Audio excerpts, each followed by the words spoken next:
আজ আমি আপনাদের সাথে লাউ পাতা দিয়ে দুটো রেসিপি শেয়ার করি। যারা নিরামিষ খেতে পছন্দ করেন তাদের জন্য এই সবজি দিয়ে লাউ পাতা ভাজা, আর আরেকটা হবে চিংড়ি মাছ ভাপে। আমি পিয়ালির রেসিপিতে আপনাদের সকলকে অনেক অনেক ভালোবাসা। আজকের রেসিপি লাউ পাতা দিয়ে চিংড়ি ভাপা আর লাউ পাতা ভাজা। আমি লাউ পাতা ভাজার জন্য এখানে সবজি নিয়েছি ফুলকপি, বিনস, গাজর, মিষ্টি কুমড়ো, একটু সামান্য আলু। আপনারা আপনাদের পছন্দ মতন কিন্তু এখানে সবজি দিতে পারেন। এবার এই সবজিটা আমি একটু বসিয়ে দিই, আসুন দেখে নেওয়া যাক। আমি সবজিটা বসানোর জন্য কড়াতে প্রথমে সর্ষের তেল দিয়ে দিলাম। এখানে কিন্তু তেলটা একটু বেশি লাগবে, যেহেতু সবজিটা একটু ভাজা ভাজা হবে সেই জন্য। আর দিচ্ছি কালো জিরে একটু ফোড়ন।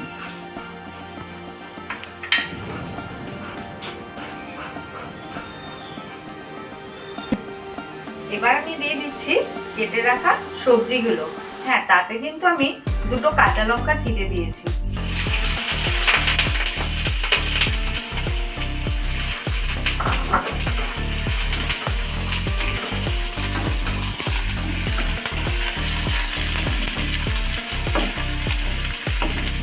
ভাজার মধ্যে আমি দিয়ে দিচ্ছি স্বাদ মতন লবণ আর কালারের জন্য একটু হলুদ।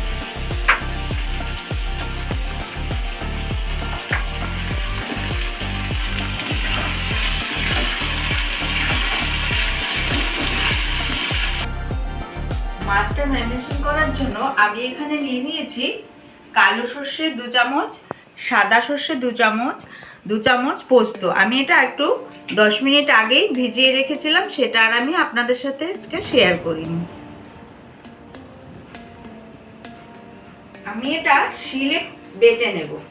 আপনারা তো জানেনই মিক্সিতে বাটতে গেলে একটু জল জল ভাব হয়, যেহেতু ভাপা, সেখানে জলসা হলে কিন্তু মাছের টেস্টটা একদমই ভালো লাগবে না, সেই জন্য আমি শিলে বেটে নেব। আপনারা চাইলে মিক্সিতেও করতে পারেন, তাতে কোনো অসুবিধা নেই। আসুন আমি এটা শিলে একটু বেটে নিই। আমি এবার এই সর্ষের মধ্যে দিয়ে দিচ্ছি সামান্য একটু হলুদ আর একটু লবণ দিয়ে আমি এটা এবার শিলে বেটে নেব সুন্দর করে।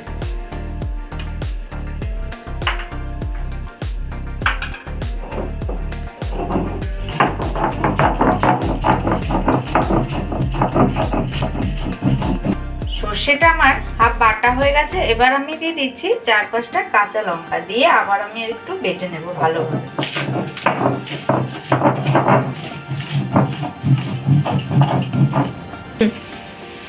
দেখুন, এইদিকে আমার সবজিটা কিন্তু সুন্দরভাবে ভাজা হয়ে গেছে। এইভাবে ঠিক ভেজে নিতে হবে।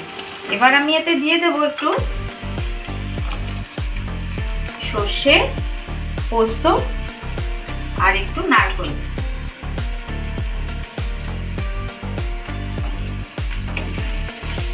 দিয়ে একটু নাড়িয়ে আমি এটা নামিয়ে নেব।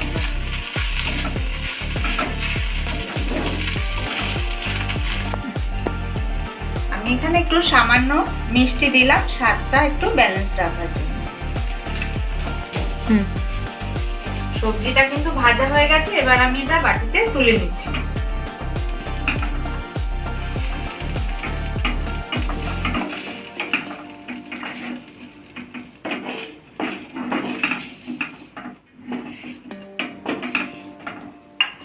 এবার এই মশলাটাও আমি এই সর্ষে পেস্টটাও একটা বাটিতে তুলে নিয়ে এবার মাছটা ম্যারিনেট করে নেব।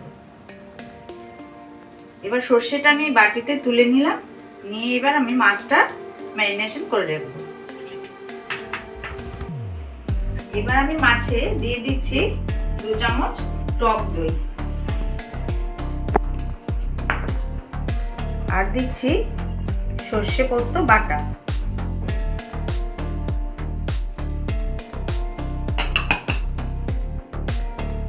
আর দিচ্ছি নারকেল কুচি।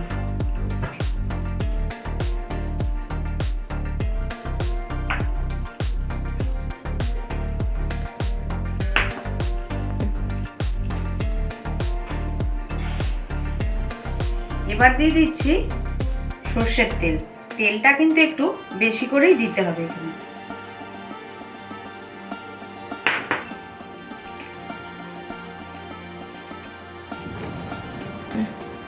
এবার এটা আমি আধ ঘন্টা একটু রেস্টে রেখে দেব।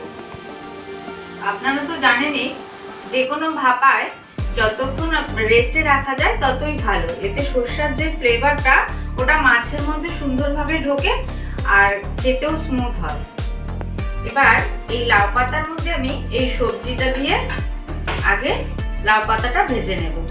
লাউ পাতাটা এইভাবে ঠিক এই শিরাটা কিন্তু আমি এখান থেকে একটু ছাড়িয়ে নিচ্ছি, তাতে একটু সুবিধা হবে।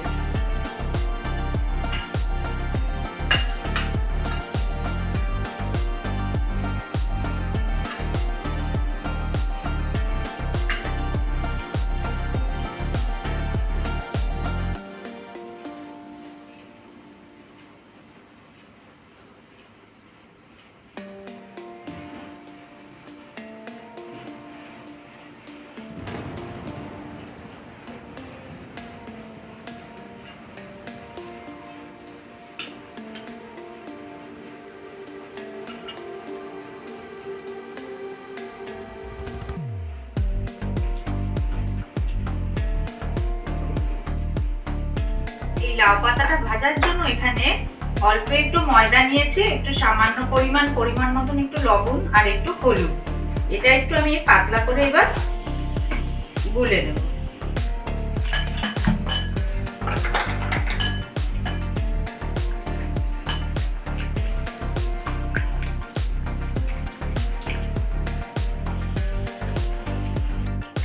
এবার এইগুলো ময়দাতে ঠিক এইভাবে একদম সামান্য একটু টাচ করে করে তেলে দিয়ে দিতে হবে।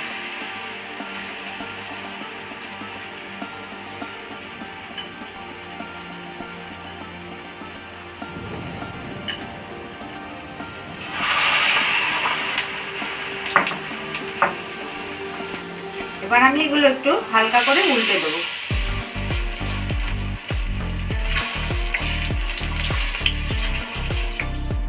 লাউ পাতাটা ওদিকে ভাজা হোক, এবার আমি এটা চিংড়ি মাছগুলো লাউ পাতায় দিয়ে মুড়িয়ে দিই।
এবার আমি এতে একটু জল, এই যে এইভাবে স্টিম দিয়ে এই ধরনের ঝাঁঝরি থালাতে আপনারা, আমি এটাতে করব, আপনারা চাইলে ইডলি মেকারও করতে পারেন।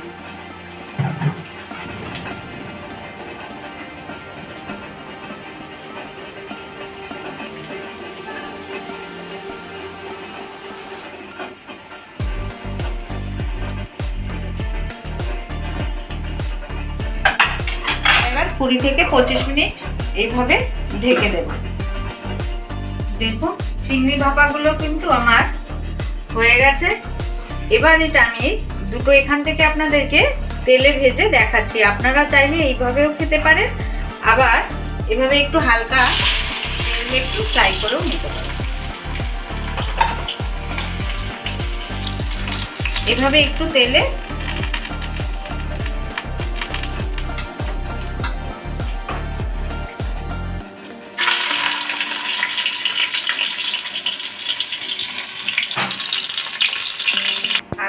একটা আপনাদেরকে খুলে দেখাই।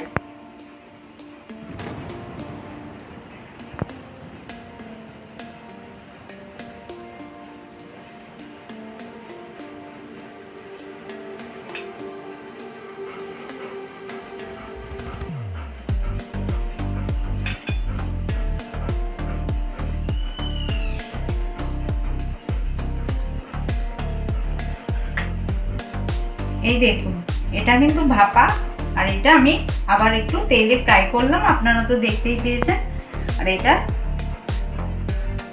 লাউ পাতা ভাজা সবজি দিয়ে।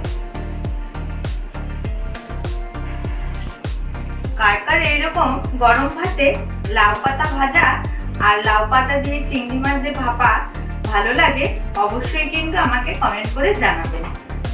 আমি পিয়ালি, ভালো থাকবেন, সুস্থ থাকবেন, আবারও দেখা হবে নতুন কোনো রেসিপিতে।